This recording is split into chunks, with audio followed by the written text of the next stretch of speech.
जनाब वजीर आजम, ताकतवर को पकड़ने के लिए कोई ऐसा कानून बन ही नहीं सकता जिसे खुद ताकतवर ही तहरीर करें। इंसानी कवानीन के दो ही माखज हैं, एक बादशाह डिक्टेटर फौजी आमिर या कम्युनिस्ट मतलकुल एनान, जबकि दूसरा माखज अवाम की नाम नेहाद हाकिमियत जिसे जमहूरियत कहते हैं। पहले वाला माखज तो कब का ख्वाब हो चुका। बादशाह अब ताजमहल और अहराम मिस्र जैसे मकबरों में महवे आराम हैं। जो मौजूदा दौर में हैं उन्हें आलमी जमहूरी कुव्वतों ने बेसाखियों के सहारे खड़ा कर रखा है। रहे फौजी आमिर तो उन बेचारों का क्या है। जब आलमी जमहूरी ताकतों को जरूरत पड़ती है तो जनरल सीसी को मिस्र में सदर मुर्सी की इस्लामी हुकूमत के खात्मे के लिए, जनरल पनूशे को चिली में आलंदे की कम्युनिस्ट हुकूमत गिराने के लिए, ज़ियाउल हक को रूस के खिलाफ अफगान जिहाद की सरबराही के लिए और परवेज मुशर्रफ को मुस्लिम उम्मा के खिलाफ बदनाम ज़माना दहशतगर्दी की जंग में मोहरा बनाने के लिए बैरकों से निकाल कर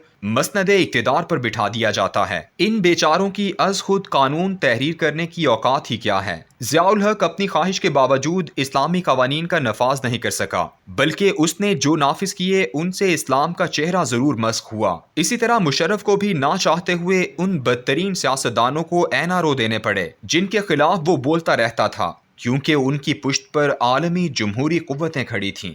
इस वक्त दुनिया भर में नाफिज कवानीन का माखज सिर्फ और सिर्फ आलमी जमहूरी सूदी मालियाती निज़ाम है। उसने इस दुनिया को चलाने के लिए कवानीन का एक खाका दे रखा है और दुनिया को बज़ोरे कुव्वत इस बात पर मजबूर किया जा चुका है कि ऐसे कवानीन खा तुम्हारी मुंतखब असम्बलियाँ बनाएं या फिर इक़्तिदार पर काबिज डिक्टेटर, तुम कभी भी इस आलमी खाके से बाहर कानून साजी नहीं करोगे। जिन हुक्मरानों ने इस आलमी जमहूरी सूदी मालियाती निज़ाम के खाके से बाहर निकलने की कोशिश की, उन मुल्कों पर उस निज़ाम के गुंडे चढ़ दौड़े। कुछ को अंदरूने मुल्क अपनी पालतू अफवाज के जरिए इबरत का निशान बनवाया गया। जहाँ ऐसा मुमकिन नहीं था वहाँ अफगानिस्तान, इराक और लीबिया की तरह फौज कशी कर दी गई। कवानीन के लिए आलमी खाका ये है, आलमी सूदी निज़ाम के तहत लाजमी मसनूई कागजी करेंसी, बैंकारी का सूद, खवातीन की हर शोबे में नुमाइंदगी, आज़ादी इजहार और इंसानी हुकूक के नाम पर अखलाकी अक़दार और मुआशरती ज़िंदगी के घरोंदों को मिसमार करना। अफगानिस्तान में जब मुल्ला मोहम्मद उमर की इस्लामी इनकिलाबी हुकूमत कायम हुई तो रॉबिन राफेल इसी कानूनी आउटलाइन के मुताबिक 28 मुतालबात की एक लिस्ट लेकर अफगानिस्तान गई और कहा कि आलमी बरादरी चाहती है कि आप इन निकात के मुताबिक कवानीन बनाएं।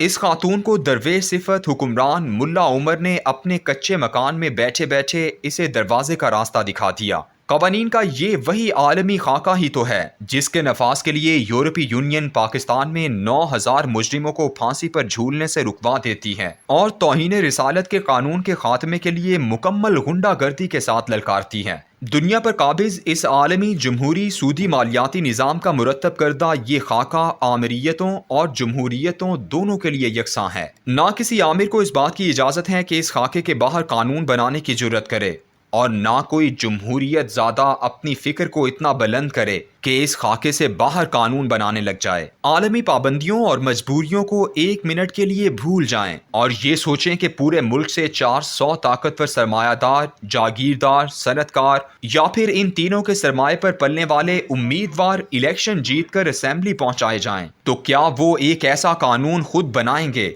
जो खुद उन्हीं ताकतवरों पर हाथ डाल सके। खान साहब, इससे बड़ी हमाकत और खाम ख्याली और क्या हो सकती है। दुनिया के मुहज़्ज़ब कहलाए जाने वाले जमहूरी मुआशरों में भी बेशुमार ताकतवर तबकात ऐसे हैं जिन्हें कवानीन बनाकर ही कवानीन से बालातर रखा गया है। अमरीकी मेंबरान कांग्रेस के बनाए गए कवानीन के मुताबिक अमरीकी सरमायादारों ने टैक्स चोरी करने के लिए तकरीबन 15,000 अरब डॉलर कैमन आइलैंड जैसे ऑफशोर जजीरों में रखे हुए हैं और कोई उन पर हाथ नहीं डाल सकता, क्योंकि ऐसा करने के लिए उन्हें कानूनी छतरी मुयस्सर है, बल्कि पूरी जमहूरी इस्टेब्लिशमेंट उनके मफाद के तहफ़्फ़ुज़ के लिए हमा वक्त तैयार रहती है। दुनिया में नाफिज तमाम कवानीन जो इंसानों ने बनाए हुए हैं उनमें जुर्म की मुआफ़ी मौजूद है। पाकिस्तान के आइन में सदर पाकिस्तान के पास आइन के आर्टिकल 45 के तहत मुजरिम को मुआफ़ करने, सज़ा को मुलतवी करने, कुछ अरसे के लिए रोकने, उसमें तखफीफ करने और उसे मुअत्तल या तब्दील करने का मुकम्मल इख्तियार है। ये वो इख्तियार है जो इस्लामी शरीयत के तहत सैयदुल अंबिया सल्लल्लाहु अलैहि वसल्लम को भी हासिल नहीं है। شریعت میں ایک قاتل کو صرف اس کے ورثاء معاف کر سکتے ہیں، ان کے علاوہ کسی کو یہ اختیار حاصل نہیں ہے۔ اسی طرح اگر دفع حد نافذ ہو جائے تو خواہ وہ سنسار کرنے، کوڑے لگانے یا ہاتھ کاٹنے کی سزا ہو،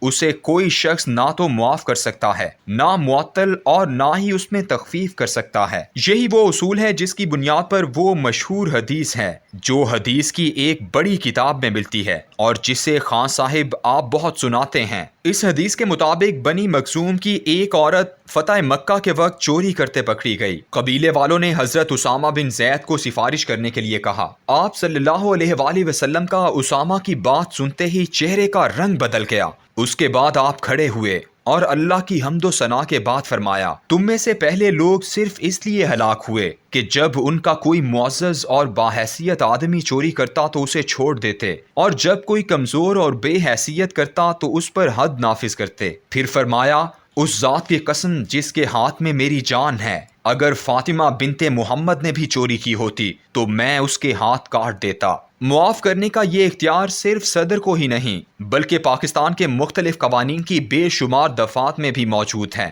جسے بڑی خوبصورتی سے اس طرح بنایا گیا ہے کہ وقت پڑنے پر اسے طاقتور کے حق میں استعمال کیا جا سکے۔ تفتیش کے مرحلے پر کون کیس ختم کر سکتا ہے؟ پروسیکیوشن کو مقدمہ داخل دفتر کرنے کا کہاں تک اختیار ہے؟ عدالت سے چالان سے پہلے اور چالان کے بعد کیس کیسے ختم کروایا جا سکتا ہے؟ صوبائی یا مرکزی حکومتیں کیسے عدالت سے مقدموں کو واپس لینے کا اختیار رکھتی ہیں؟